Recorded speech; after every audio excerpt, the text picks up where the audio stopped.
I think it was already worth it. Oh, wow. So why do you think the church globally is now investing more attention in digital evangelization? I think there are many reasons for it. Maybe the most important one is that the church realizes that it's necessary to reach the people where they are. And I think of a biblical example that came to my mind when I was preparing myself for the show tonight. It's Acts chapter 17.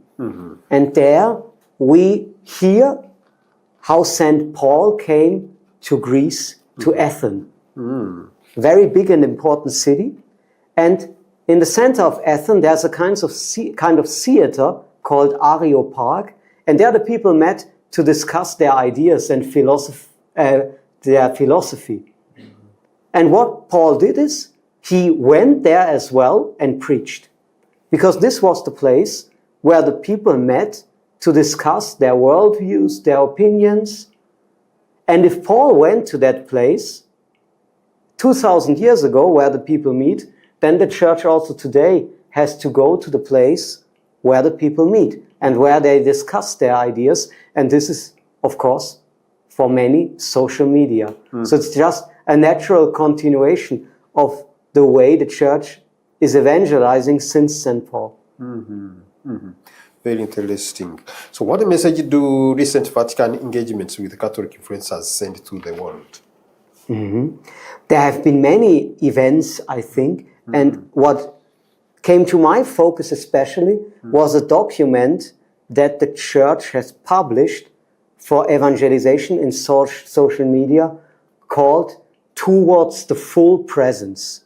Towards the Full Presence. And in this document, the church gives some guiding for the evangelization in social media.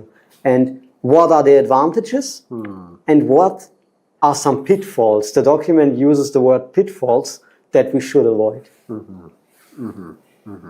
You said towards full? Towards full presence. Presence. But to be sure, let me check. I want to give you the correct name. Yeah, it's towards full presence. Oh, yeah. I like that.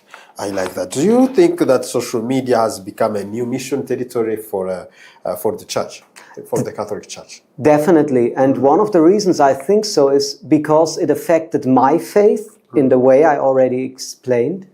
And recently one bishop in Germany said that many of the people that he received into the church during the last years already came to him prepared through social media.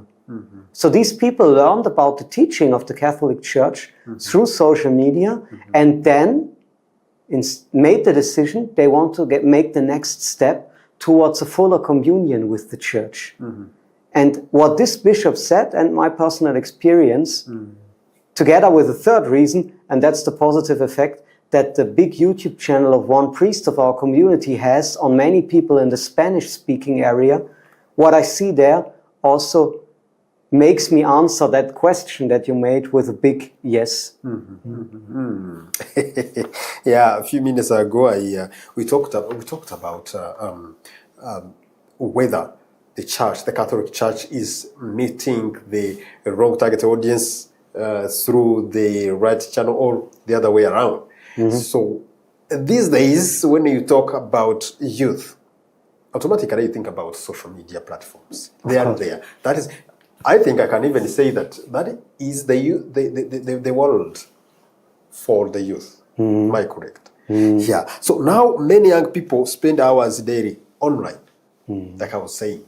So should the Catholic Church follow young people into those spaces, or the Church should bring them back to the tradition of the Church? Like you gave us the example of St. Paul that time.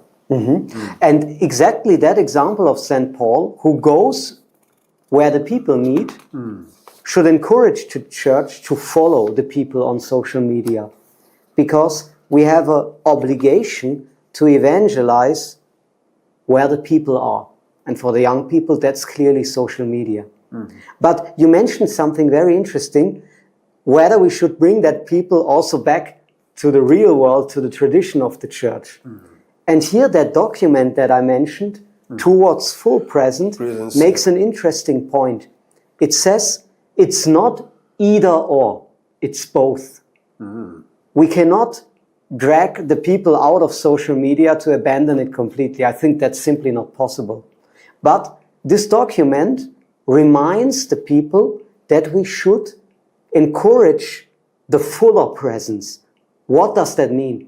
For example, on social media, you have no smell. You don't have taste. Imagine when you are with a person sharing a meal. Then you got the full presence. With the smell, with the taste, you get a clearer impression of the expression on the face of the other person. This you cannot experience on social media. And the liturgy of the church, especially the Holy Mass, is also addressed to all senses that we have. We can use incense for the smell. You taste the blood and the body of Jesus coming to you through the appearance of bread and wine. You hear the music. It's an experience for all senses. And the encounter on social media should be an encouragement to that fuller presence, to meet the people in person and to experience the liturgy of the church in full, when it's possible. Oh, wow. So how many social media platforms are you using currently? I mainly use WhatsApp. That's my main social media platform, because there in the groups where I'm present, I normally post where I give my talks, where I celebrate my Mass. Other platforms like YouTube are more used in our community by that other priest that I mentioned. He really has a big platform. I sometimes appear on YouTube through interviews like that. And then I also use it as a method of evangelization by sharing the link with other people. Okay, let's look, but you know many of others, or other social media platforms. Of course. And you have hundreds of reasons of why you are not on those social media platforms, right? Yeah, it's clear. Like for example, for me, I like LinkedIn because it is the platform where I can meet professional, where I can meet the professional companies. That's one. Facebook, because I joined Facebook when I was youth. It's still there, but though later the IG, Instagram was also introduced, but also is full of youth. So I can go there to meet them. I am also on X because I want to see what is the world is about, the political or the decision makers. They are there. So I chose X, IG, Phoebe for those reasons. So I think for you also, but correct me if I'm wrong, I think you also made the decision to say that let me go to this one.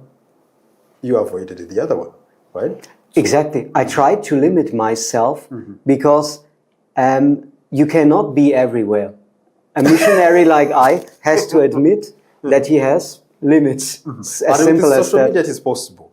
You can now be on IG, FB, Instagram, X. You can go to YouTube. You can go to Thread. You can. I have to express myself better. It's good that you correct me. When I say I cannot be present everywhere, I meant this with respect to the time. Because our community is also a contemplative community. We dedicate ourselves every day through a certain amount of prayer. And I realized after becoming a priest that I have a lot of work to do, a lot of pastoral care for people that I meet in person. For example, today, here in Kigali, I heard 3 hours of confession during the retreat that takes place. And for me, it's clear that these things, for me, have priority over being present on social media in the current state of my vocation. And that's one of the reasons why I limited myself. Another reason is simply because in Germany, almost nobody uses Facebook anymore. It's simply not longer that present. So that's why I decided I quit with Facebook. Oh wow! Thanks so much. That was so clear as snow. So let's take some examples of some social media platforms and